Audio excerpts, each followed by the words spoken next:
Okay. I believe I am live.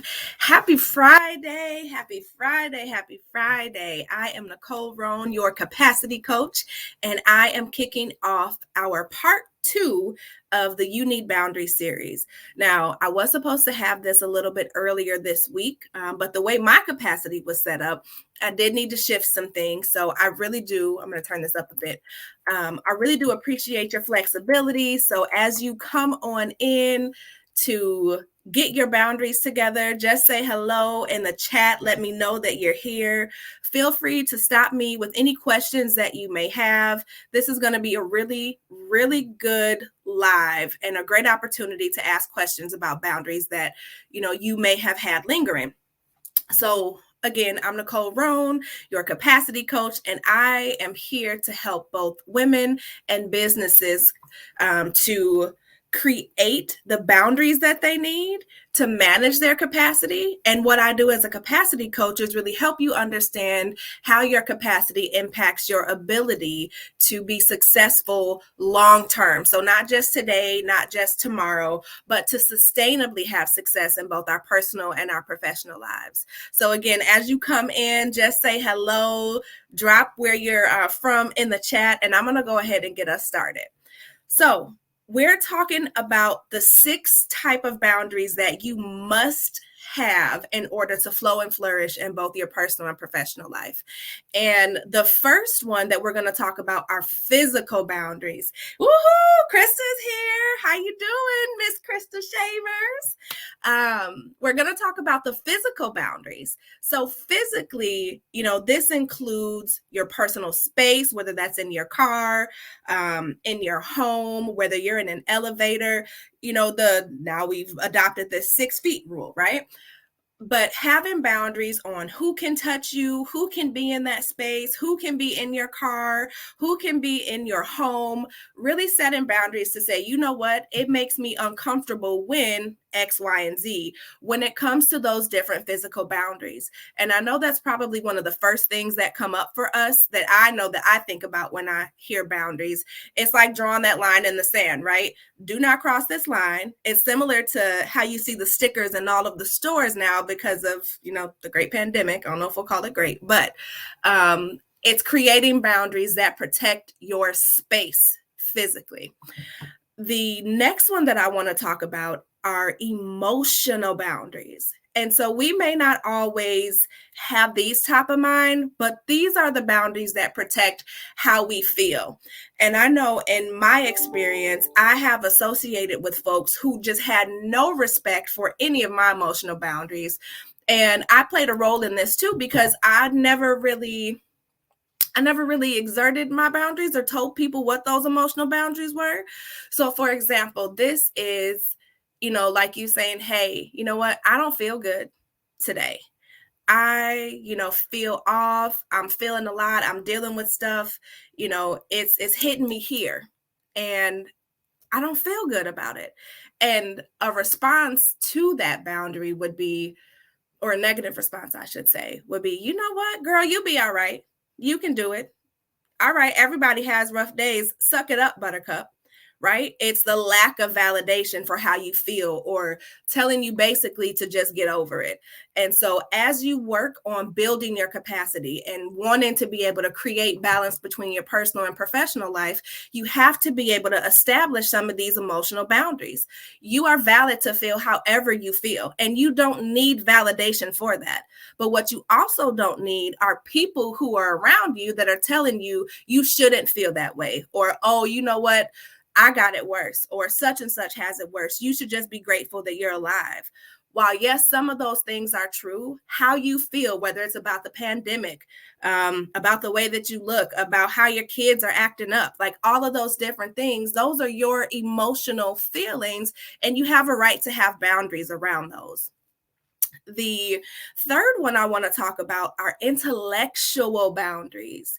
So for those of you who are either, working in corporate or have a side hustle and or working full-time in your business as entrepreneurs, your intellectual property, if you've ever signed any sort of agreement, whether it was with a company or as a contractor, you're signing something that says that you are going to protect intellectual property. And the same goes for your own intellectual boundaries. So for me, this has come up when I've said things like, you know what? I'm going to start this podcast. I want to help the world learn how to, manage their capacity and understand how what's going on in their personal life impacts their professional life. And I had someone, I'm not going to name any names, that said, girl, you crazy. Why would you want to do anything like that? Why don't you keep that day job? It does not matter. Don't nobody want to hear what you have to say. And maybe it wasn't that bold, but it was semi that bold. And I had to draw a boundary to say, you know what I think about what I want to do, that's my intellectual property. And I'm not going to let anybody disturb that. So really, we have to learn how to put boundaries around our thoughts, the things that are important to us that sometimes we share with other people, which include those visions, the business plans, the, divine downloads that you get. You have a right to have a boundary around those. And you don't have to let other people impede on those and tell you that's stupid, that's not going to work, any of that. That vision is yours. And God gave it to you for you to protect it. So I need you to understand that as you develop your capacity to flow and flourish, you have to put boundaries around your intellectual property. So these are the intellectual boundaries that I'm talking about. The next one that I'm going to talk about is time. And I'm going to pause for a sec because the one thing that I hear all the time is, I don't have time for this. I need to make time for that. But what happens when we don't have a time boundary or boundaries on our time is that we give it away to everybody, right? We give our time to, listening to other people's problems sometimes that have absolutely nothing to do with what we have going on. We give our time, extra at work sometimes because we're trying to prove that we belong there, prove that we're good enough, prove that we're smart enough. We are giving our time to situations that we've even outgrown, right? I know that there's somebody here who has outgrown the situation, but they're still giving it more time. And that's why you don't have capacity. You don't have the capacity to show up and be, the mom that you want to be, the girlfriend or wife, the friend, the sister, any of those things, because you don't have any boundaries around your time.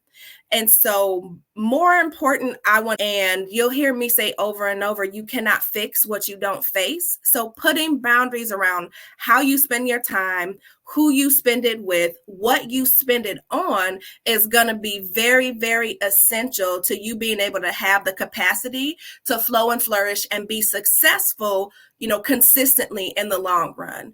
And so one of the things I'm going to ask you guys to do at the end of this is to really think about who, what, and how you are spending your time. I know a couple of weeks ago, I made a post and did a little bit of a video on tracking your time. And so I'm going to use this as an opportunity to really circle back and find out, what did you discover if you really tracked your time, right? Who were you spending it with? What were you spending it on? And how much of it was really related to your goals or what you wanted to do? So putting some boundaries around that is going to allow you to figure out, where do I need to spend less time? Where do I need to spend more time? And one thing that has consistently come up for me, not just in my own life, but in my sister friend circles, both personally and professionally, is that sometimes people think they can tell us what to do with our time. Specifically, I used to get all the time, you only have 2 kids, you should have more time. Or, you are working from home, you should have more time to be able to do X, Y, and Z. And that's just not the case. So putting the boundaries around your time to say, you know what, my time is dedicated to X, Y, and Z. And you really don't even have to explain, but you setting this boundary, and I should have said this at the beginning, setting boundaries in any of these areas are not necessarily for other people, they're for you. They're for you to be able to protect your values, your interests, your goals, all of those different things. So we got to make sure that we have boundaries around our time so that our time is going where we want it to go rather than it's just going all over the place and we're spending it doing stuff for other people.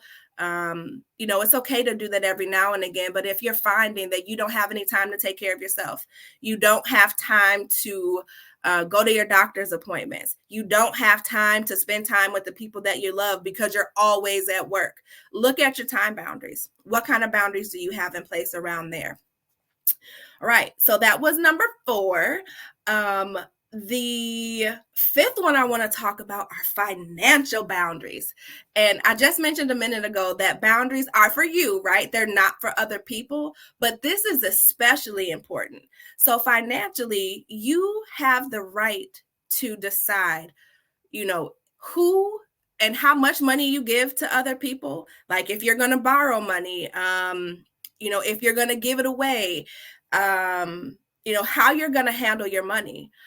I know that I used to hear sometimes, oh, you make enough, so you should be able to afford X, Y, and Z. Excuse me, ma'am, why are you in my pocketbook? Why are you in my bank account?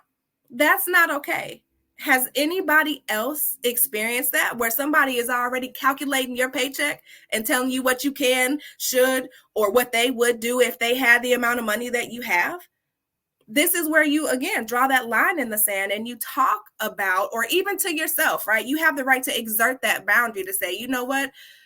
Yeah, I might make X, Y, and Z, but my money's dedicated to blase, right? So being able to articulate that, like when we put these boundaries in place, whether it's around our finances, our time, our intellectual property, our physical space, we are giving other people the message that it's not okay to ask me for that. It's not okay to talk to me like that. It's not okay for you to try to cross this boundary. So putting boundaries around what you decide to spend your money on, who you decide to give it to, if that's, what you do, but having that is essential. And so the last one that I'm going to share is around material boundaries. And hey, Darius, I see you here. Hey, sir. The material boundaries to me include your possessions. So this could be your car, this could be your clothes, your jewelry, anything that's of material value to you.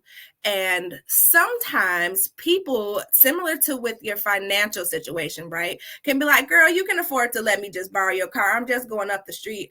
I wouldn't care if you were going around the corner. I don't borrow out my car. So putting that boundary in place, right?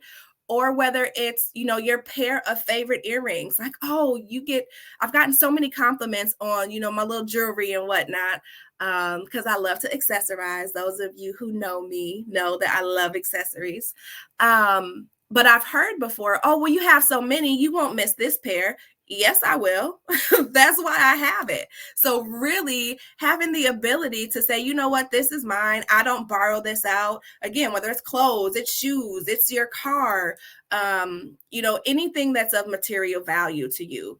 So I just wanted to hop on here quickly and talk to you about these different boundaries. And hey, Laura, I see you there. How you doing? If there are any questions that you have around these 6 boundaries, they were physical, emotional, intellectual, time boundaries. And Darius said time management is key. He has heard me say that over and over and over, and I'll keep saying it. We have financial boundaries and material boundaries. And before I hop off, I do want to circle back to the physical boundaries. One of the things as I was preparing for this segment that I found when it comes to physical boundaries, that also includes, whether you are hungry, whether you are tired, those things that impact you physically. And again, I gave the example of, oh, you're not feeling good. You can push through it. You should be all right. You have the right to establish physical boundaries by saying, you know what, I'm really too tired to do this today. Or, I need to take a break and I need to eat. those are simple yet very important boundaries that you need to establish, not just with yourself, but with other people. Because if we don't have those kind of boundaries in place, we allow other people and situations to dictate when we go to sleep, when we go, eat, when we rest, and all of that. And so my goal in, having this session is not just to make you aware of these different types of boundaries, but it's my hope that you will look at them differently and say, you know what, I need to put some boundaries in place for myself, and I need to then exert them to other people. And so as we go through, next week, I'm going to be diving in a little bit more about exactly how to set these different boundaries. So I have a little homework assignment for you. If you are watching this, whether you're watching it live or you're catching the replay, I want you to write down and share with me, whether you are sending me a direct DM or you are commenting on this. Tell me what kind of boundaries you need or want to establish in each of these areas. Again, physical boundaries, emotional boundaries, intellectual boundaries, time boundaries, financial boundaries, and material boundaries. Those are the 6 boundaries that you must have in order for you to flow and flourish. All right, I'm going to read through the comments. If there are questions or anything, pop them in while I'm here. And I see, Laura, you said your daughter just asked to use your car and you used to say yes, but you ended up putting gas in yourself. Yes. And I know that you say LOL, but that's a serious thing. Like I had to establish that with my daughter as well. Like, yes, you can use the car. However, I'm going to need you to stop and put some gas in it as well, because that's what grown-ups do, right? When you use a resource, you refill that resource. And at first I really didn't want to do that. I'm like, oh, she's my kid, she can just burn the gas out. But no, that's a boundary as well. So I'm glad that you said that. So, okay. Love you too, Darius. I think that's all I have. But again, I want everybody to really take the time, think about these 6 different boundaries that I mentioned, and comment, share with me throughout social media, because you'll see clips of this in other places as well. But definitely want you to think about the different boundaries in all 6 of those must-have areas. And I will be right back here next week, actually Monday. So y'all see me again in a couple days. Have a good weekend. Talk to you soon.